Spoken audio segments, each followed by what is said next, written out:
everyone, I'm Arlen Bento Jr. Welcome to the Shoot Par Now Golf Show with my main man, James Stammer.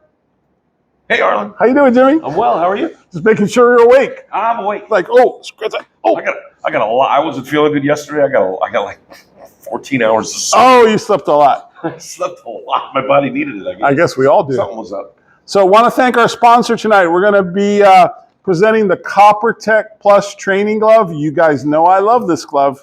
And if you're looking for a way to improve your golf game, it'll help you line up your grip. It'll help make sure that your knuckles are in the right position. And if you have a hard time like getting your hands right, this little power strap that locks around into the back of the grip, it'll change your whole golf game. So if you really want to get better, you need to try one of these gloves. They're awesome. Silicone, Copper Tech Plus training glove, okay? So a few players on tour could have used that glove this week.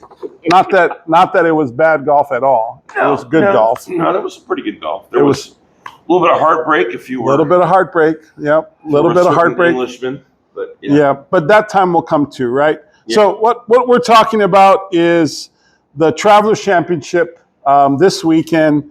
It was at TPC River Highlands in Connecticut, right? Pretty cool golf course. Yeah, it does look really cool, right? Pretty cool golf course. And so Keegan Bradley ended up winning by one shot.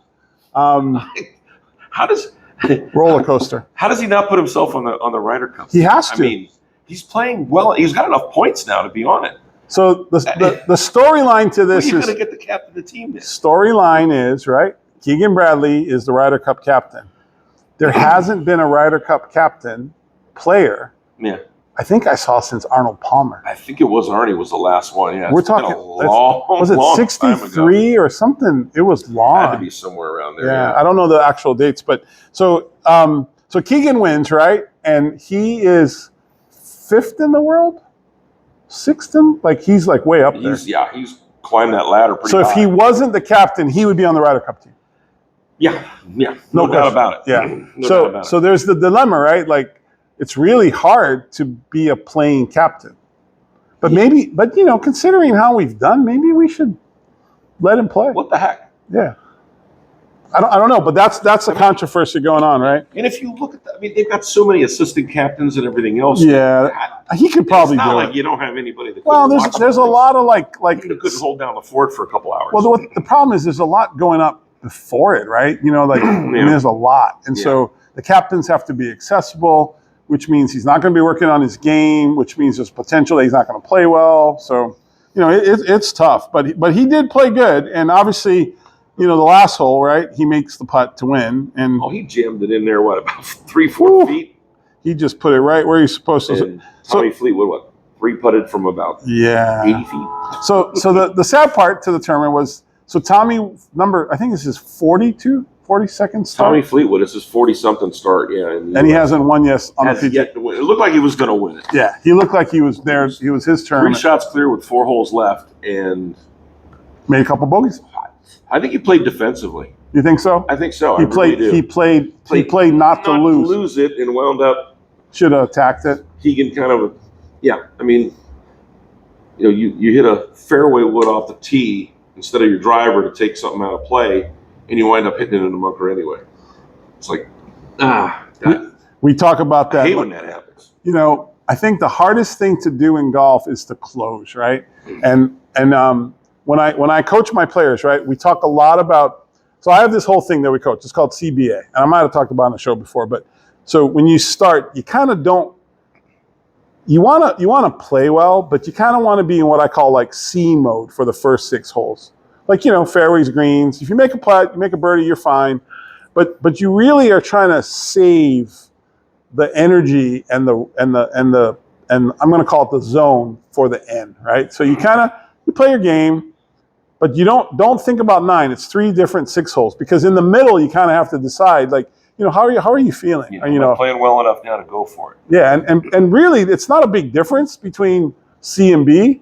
Yeah. Because, so this is how I explain it. If you look at a target and you hit your ball and it goes at the target, and every shot you hit is kind of like going where you're aiming, and your putts are like on line, you're kind of in B mode, because that means you kind of got control, right? Yeah. And again, it's just about feel and distance now, right? And if you're hitting it like close to the pin and you're kind of like moving around great, you want to like take that till the end. You don't want to have what happened on this tournament, right? So you kind of go like this, and then too many holes. Well, you kind of got stuck in the middle, and again, it's not easy to do. I'm not saying that this is something everybody does, but I'm just saying if you look at this, right, it kind of has too much of this.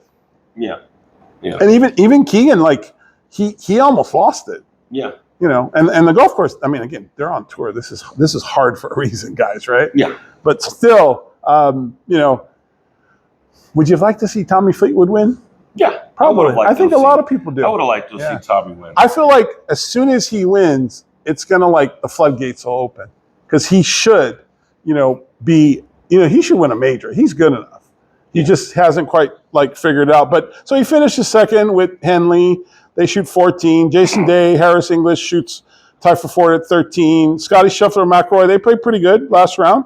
I think it says here they both shot in the 60s and finished. Henley shot 61 on Saturday. That's a low score. Crazy on Saturday. He did. And again, the course was a little soft though, right? Because of that little rain. Yeah. And then Sunday it got really firm, right? So Bradley birdies 9 with that bomb putt. Remember, he dropped that big long putt, and then he bogeyed 10. But he really didn't do much till he birdied 18. Yeah. He just kind of moved around, right? Yeah. And then play. Yeah, the bogey on 16 for Fleetwood, that was costly too. Yeah. You can't bogey, coming down the stretch, right? And but nobody else did anything that was, crazy, right? But I guess the whole thing we're talking about is the misfortune, right, of Tommy on the last hole, like just struggling with his putt. And you think he was playing he was playing too conservative, or just? I think he was playing too conservative. I mean, I think on 18, he didn't want to go with the flag. He played it kind of safe. Played it to the fat part of the green, but the problem was it was like a club short where he needed to be. And maybe he was thinking, I got the adrenaline going. I don't want to hit it over the green, so let's hit. And I think he underclubbed a couple of times coming down the stretch. So you think because on 16 he kind of overclubbed because he went over the back of the green. Yeah. On the par 3 to make the bogey, yeah. And I think that affected his shot on 18. So he didn't want to go long. Yeah. So he kind of screwed up his distance a little bit. Huh. Maybe. Yeah, I mean, I can see that. Yeah, nobody knows. But obviously that second guessing, right? He didn't try to win with hitting it close. You think he just kind of played middle green, just 2 putt? I got a 1-shot lead. Middle of the green, 2 putts. I win. Somebody's going to have to birdie or I win. And well, even if they birdie, right, they tie. Yeah. Yeah. You don't lose. Yeah. But, But when hey, 3 putt and the other guy bogey and the other guy birdies. That's golf, man. And then Henley rolls in a long birdie putt right before that. Yep. To put Get himself the 14. at 14 under. So now you find yourself, instead of winning, you're in a 2-way tie for second. But then Bradley drops it. And if Bradley hadn't made his putt, it would have been a 3-man playoff. Golf is interesting down the stretch. That's why we watch it, right? It's different every week. It just cracks me up. Every day is different. Every hole's different. Do you have a reference to this? Something about the retaining wall on 16 and 17?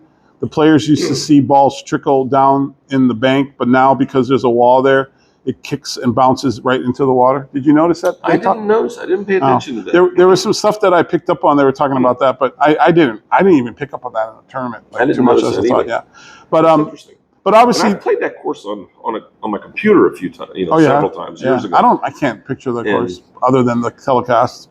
I mean, it's always a fun hole because it's a short hole. It's a short drivable.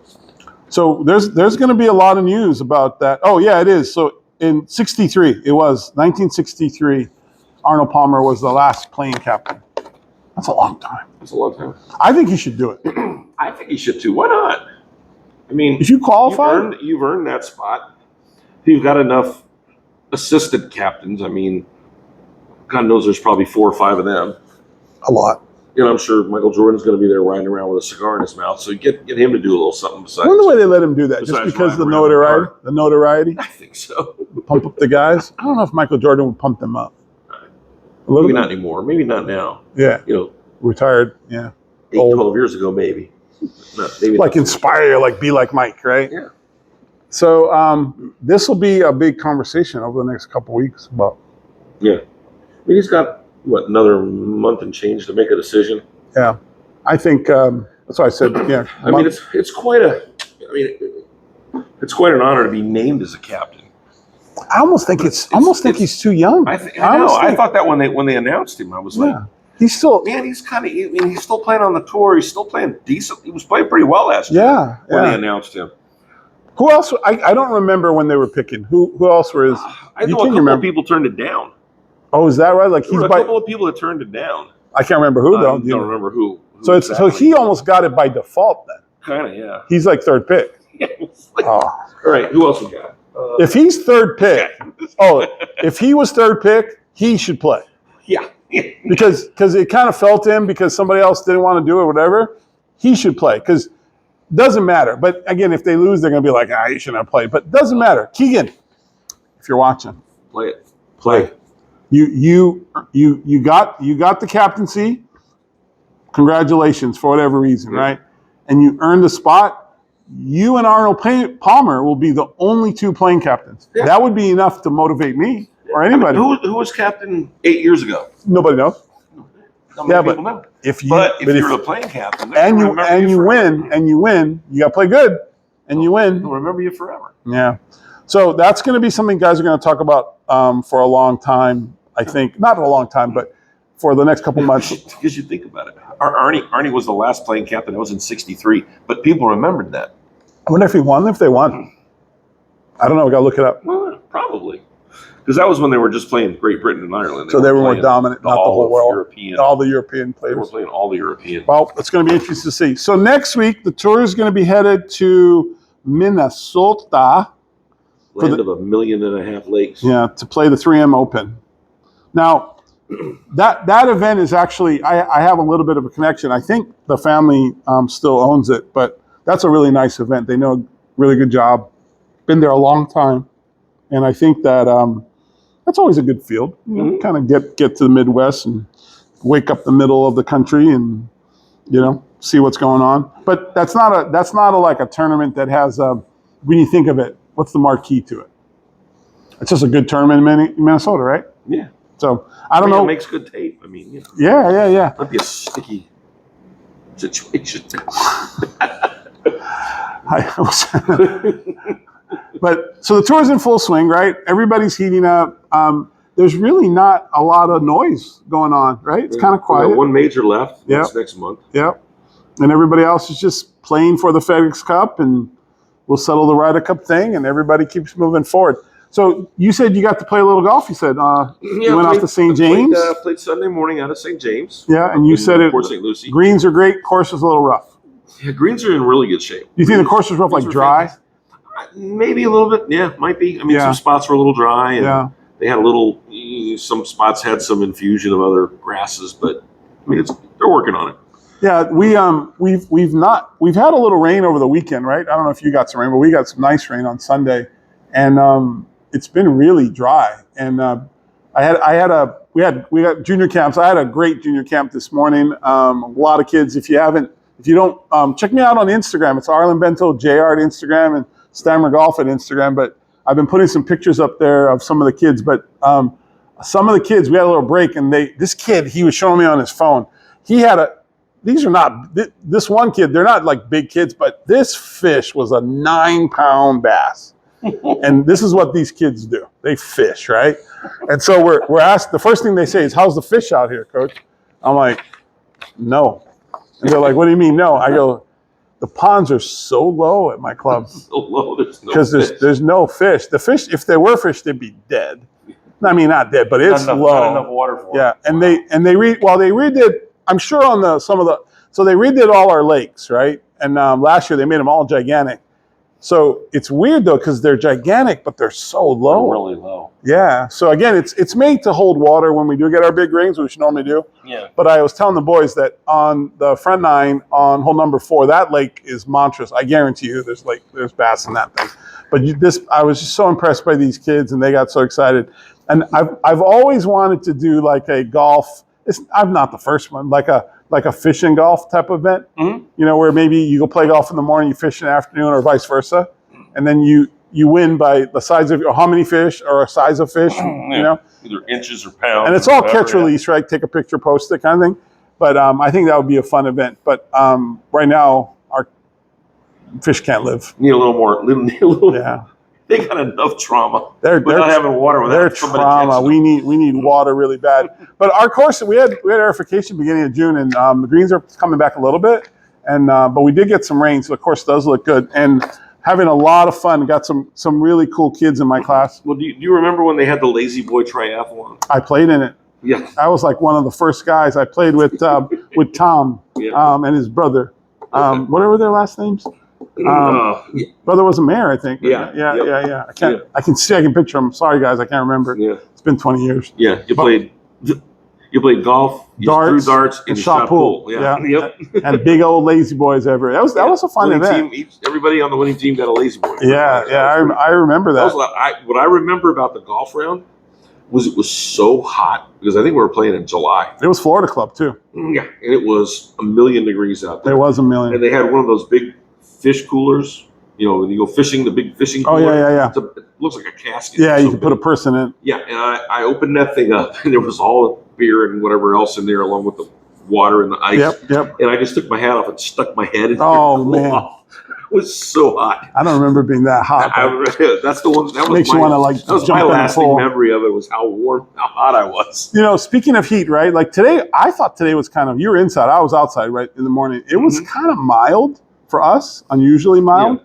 And it was a little cool out Sunday morning. Yeah, it wasn't. I don't know if I'd say cool, but it wasn't like like some days it's like just like right. Well, you walk out and you start sweating. But I was trying to tell my kids today, and so what we do in our classes, right, because it's hot, we do like chip putt for like 45, 50 minutes, and we go inside and we cool down, and we sit in AC, and then we go back out. We do approach. Today we mostly did 40-yard shots, and then go back, and then we hit balls, right? So it's a good workout, right? Mm-hmm. But it's amazing how quick your body can cool down by just going into the AC.